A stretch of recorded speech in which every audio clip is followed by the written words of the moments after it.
Savoir vivre, c'est de protéger son avenir. C'est de rassurer ses parents que son avenir sera un avenir radieux, un avenir plein d'espoir. Est-ce que quelqu'un me reçoit? C'est pourquoi il faut faire attention. Et je vais dire aux parents, vous n'avez pas à avoir peur de vos enfants. Vous n'avez pas à avoir peur de dire la vérité. Vous serez en train de les caresser aujourd'hui, mais demain, votre caresse va provoquer des furons. Alléluia. Il est redoutable.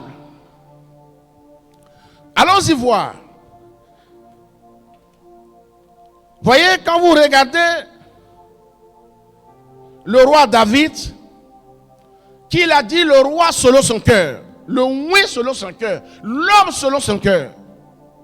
Dieu a qualifié David d'un ami personnel.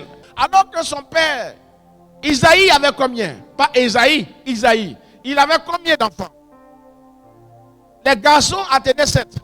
Pourquoi est-ce que Dieu a dit David est le seul qui est l'homme selon son cœur? Mais ce David-là a commis une faute. Et cette faute a tiré le désert sur la vie de David. Est-ce que vous m'avez entendu? Le problème ne commet pas de faute qui puisse attirer le désert. Le désert peut faire l'objet de condamnation de Dieu. C'est-à-dire, il te sanctionne pour dire, toi, le désert seul va quitter dans le pays désertique et ça va venir te trouver en Côte d'Ivoire, alors qu'on sait qu'en Côte d'Ivoire, il n'y a pas de désert. Un désert spirituel que tu ne vois pas.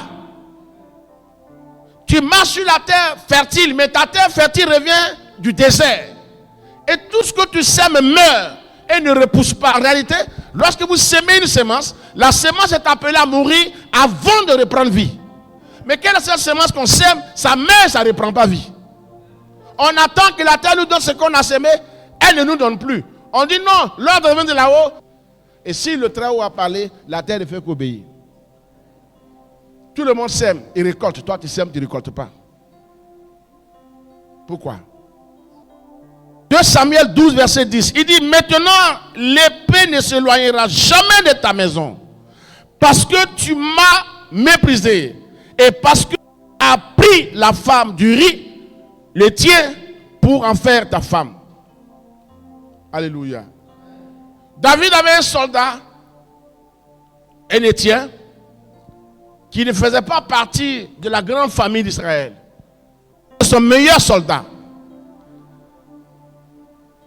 David n'avait pas pensé que cet acte allait lui causer du tort. Le désert allait prendre place dans sa vie, en telle sorte qu'il va même fuir